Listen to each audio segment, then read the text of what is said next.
Hear our prayer. In baptism, Euphemia received the light of Christ. Scatter the darkness now and lead her over the waters of death. In your mercy, Lord, hear our prayer. our sister Euphemia was nourished at the table of the Savior. Welcome her into the halls of the heavenly banquet. We ask you, Lord. Lord, hear our prayer. Many friends and members of our families have gone before us and await the kingdom. Grant them an everlasting home with His Son. We ask you, Lord. Lord, hear our prayer. Many people die by violence, war, and famine each day. Show your mercy to those who suffer so unjustly. The sins against your love and gather them to the eternal kingdom of peace. We ask you, Lord. Lord, hear our prayer. The family and friends of Euphemia seek comfort and consolation. Heal the pain and dispel the darkness and doubt that come from grief. We ask you, Lord. Lord, hear our prayer. Lord God, giver of peace and healer of souls, hear the prayers of the Redeemer, Jesus Christ, and the voices of your people, whose lives are purchased by the blood of the Lamb. Forgive the sins of all who sleep in Christ and grant them a place in the kingdom. We ask this through Christ our Lord. Amen. Maglingkod tayo. Ato karon damang mahalan.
Pray, my dear brothers and sisters, that our sacrifice may be acceptable to God, the Almighty Father. May the Lord accept the sacrifice to hands for the praise and glory of His name, for our good and the good of all His holy church. As we humbly present to you these sacrificial offerings, O Lord, for the salvation of your servant Euphemia, we beseech your mercy that she, who did not doubt your Son to be a loving Savior, may find in Him a merciful Judge, who lives and reigns forever and ever. Amen. The Lord be with you. And with your spirit, Lift up your hearts. lift him up to the Let us Lord. give thanks to the Lord our God. It is right and It's just. only right and just, our duty and our salvation, always and everywhere to give you thanks.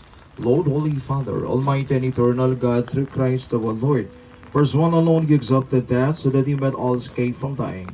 As one man you chose to die, so that your side we all might live forever. And so in company with the choirs of angels, we praise you and with joy we proclaim.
You are indeed holy, Lord, the fount of all holiness. Make holy therefore the gifts you pray, descending down the Spirit upon them like the dewfall, so that they may become for us the body and blood of the Lord Jesus Christ.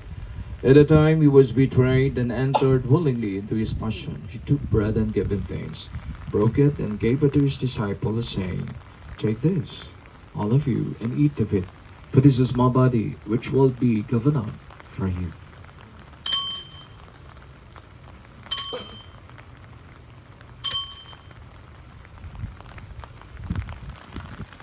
In a similar way, when supper was ended, he took the chalice, and once more giving thanks, he gave it to his disciples, saying, Take this, all of you, and drink from it.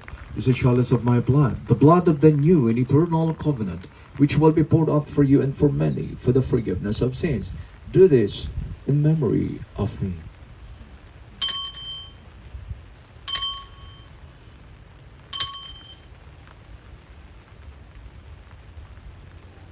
The mystery of faith.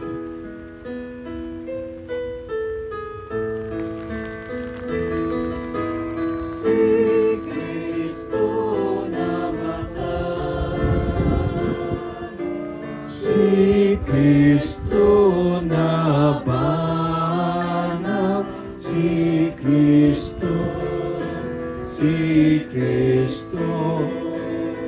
siya mo balik ng Therefore, as we celebrate the memorial of his death and resurrection, we offer you, Lord, the bread of life and the chalice of salvation. Giving thanks that you have held us worthy to be in your presence and minister to you. Humbly we pray that partake of the body and blood of Christ, we may be gathered into one by the Holy Spirit. Remember, Lord, you shall spread throughout the world and bring it to the fullness of charity, together with Francis, our Pope, Jose, our Bishop, and all the clergy. Remember your servant Euphemia, whom you have called from this world to yourself. Grant that she, who was united with your Son in a death like his, may also be one with him in his resurrection. Remember also our brothers and sisters who have fallen asleep in the hope of the resurrection, and all who have died in your mercy. Welcome them into the light of your face. Have mercy on us all, we pray, that with the Blessed Virgin Mary, Mother of God, with the blessed apostles and all the saints who have pleased you throughout the ages, we may merit to be co-heirs to eternal life, and may praise and glorify you through your Son, Jesus Christ. Through him, and with him, and in him, O God, Almighty Father, in the unity of the Holy Spirit, all glory and honor is yours forever and ever.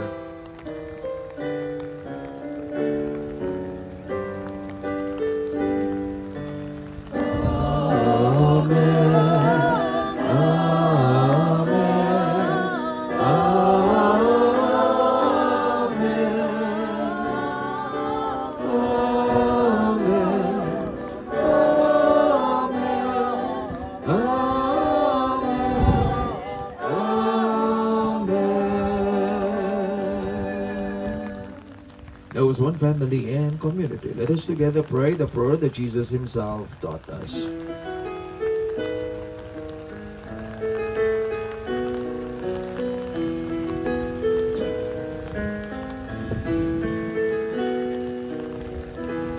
Our Father, who art in heaven, Hallowed be thy name. Thy kingdom come, thy will be done, on earth as it is in heaven. Give us this day our daily bread, and forgive us our trespasses, as we forgive those who trespass against us.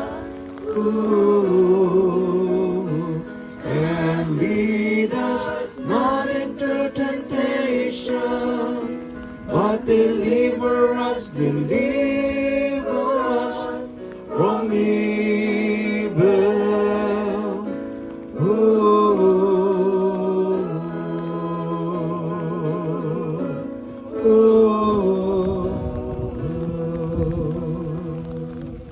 Deliver us, Lord, we pray, from every evil. Graciously grant peace in all days, that by the help of your mercy, we may be always free from sin and safe from all distress, as we await the blessed hope and the coming of our Savior, Jesus Christ. For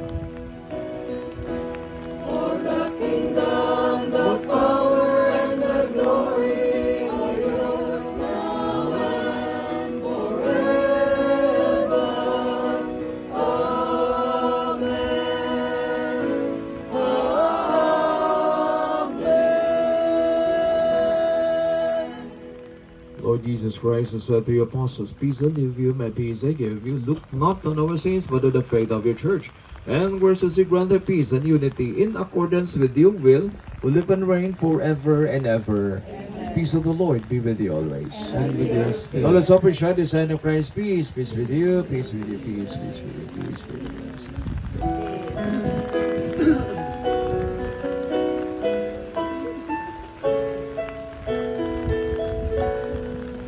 Lamb of God, you take away the sins of the world.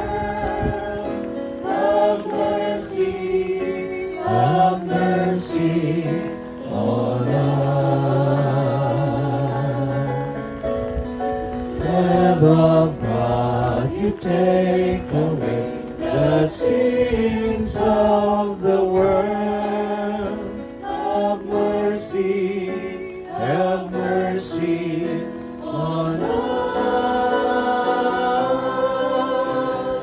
Lamb of God, you take away the sins of the world. Grant us peace, grant us peace.